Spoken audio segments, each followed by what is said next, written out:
مش هقدر احبس انفاسي اكتر من كده. لا تقدري، مش هنموت من قلة الاكسجين، فاكرة؟ بس انا حاسة واكني هموت. ما تحاوليش تفكري فيه، لا حاولي بجد. انا عاوز اشوف جسمك الكرتوني عامل ازاي. ايه بالراحة عليها. بالراحة عليها بس يا بات. طيب هقفل نفسي. اتحولت للون الازرق.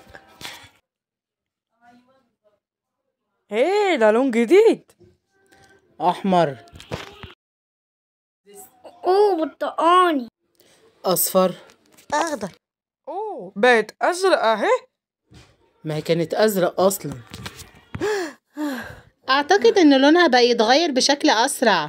ليه ده بيحصل معايا انا بس؟ ليه مش معاكوا كمان؟ عشان كل واحد بيحصل له حاجة مختلفة. مثلا كينجر بينور، رجس شعرها بيقف، كينج الماسكاه بيدور، وزوبل بتتفكك. يا ريت تسكت قبل ما افكك اهلك. وانت مش هتقول؟ هو مش راضي يورينا عشان هو جبان.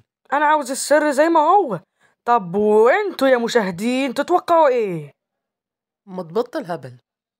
احنا ليه واقفين كده مادام احنا ممكن نغامر؟ مغامرة النهاردة هتكون سر قصر مندل هول. بالظبط، القصر دوت مليان بالحاجات المخيفة وكمية عفاريت مش طبيعية، وانتوا دوركم معانا عشان تكشفوا كل الأسرار وتمسكوا كل الوحوش، وكمان لأول مرة ممكن. فين زوبل؟ أنا عملت المغامرة دي مخصوص ليها بس.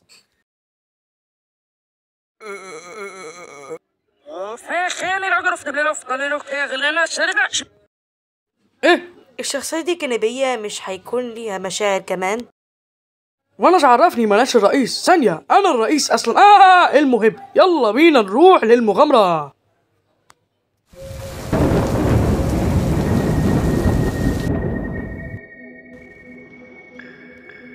ايه ده قصر مخيف. اتوقع ان كان هيخليه مخيف اكتر. انا بصراحة ما بحبش الرعب خالص، وانا مش من محبين المفاجآت، وكمان ده اساسا ما كانش مخيف. ايه انت خايفة من المكنسة كمان؟